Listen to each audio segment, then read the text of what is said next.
कुठे काश्मीर पाणी सुरू होती, ती पाणी सुरू असतानाच नेसरीचा परिसर छावणी बाजूला राहिली होती. बऱ्याच अंतरावर नेसरीच्या परिसरामध्ये 7 जण पोहोचले होते. 6 सवंगडी आणि 7वे प्रतापराव त्या परिसरामध्ये फेरफटका मारत असताना एक बातमीदार धावत आला.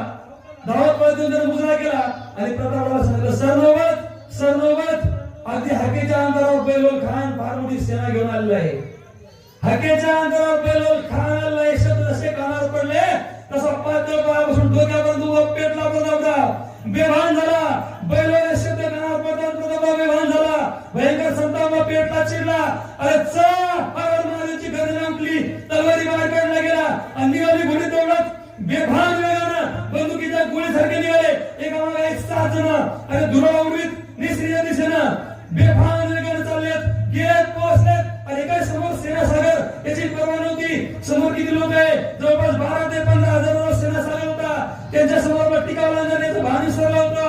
आता मात्र एका दिसायचं ज्या पद्धतीने अर्जुनाला फक्त माशाचा डोळा दिसू लागला होता, त्या पद्धतीने प्रतापरावला फक्त बैलोल खान दिसू लागला होता. आणि हा बेभान झाला प्रतापराव. ओरडला निघाला बेभान होऊन. त्याच्या पाठीमागे 6 जण तितक्याच बेभान होऊन आमचं काय होण्याची पर्वा न करता, जीवाची पर्वा न करता, अरे कुठलं भय, कुठली चिंता, रणबंदीची जात आमची कोण आम्हा भय भीत करी. मरण मारून पुढे निघाले, गर्भदयाचा कोण हरी. अरे आम्ही मरण मारून पुढे गेलोय, मरणाला कधी जिंकलंय गेले तोपर्यंत बघितलं बैलोल खानानं. त्याने सैन्याला आदेश दिला, बैलोल खानात तुम्हाला पाणी सुटलं. अरे दस्तूर प्रतापराव आहे, यानं तुम्हाला पराभव केला होता, यालाच मारण्यास संधी आली. आणि भिडले सैन्य. अरे 7 जण असे भिडले. पाहता 10, 20, 25, 50 जणांचे मूर्त्या पाडले. त्या सर्षांच्या अंगावर सपासप मार होऊ लागले. एकाची खांडोळी होऊ लागली. एक माणूस जमिनीत बसू लागला. एकटा प्रतापराव उरला. बेभान होऊन त्याला छाटत त्या बैलोल खानाकडे जाऊ लागला. त्या सर्षी अंगावर वार होत होते.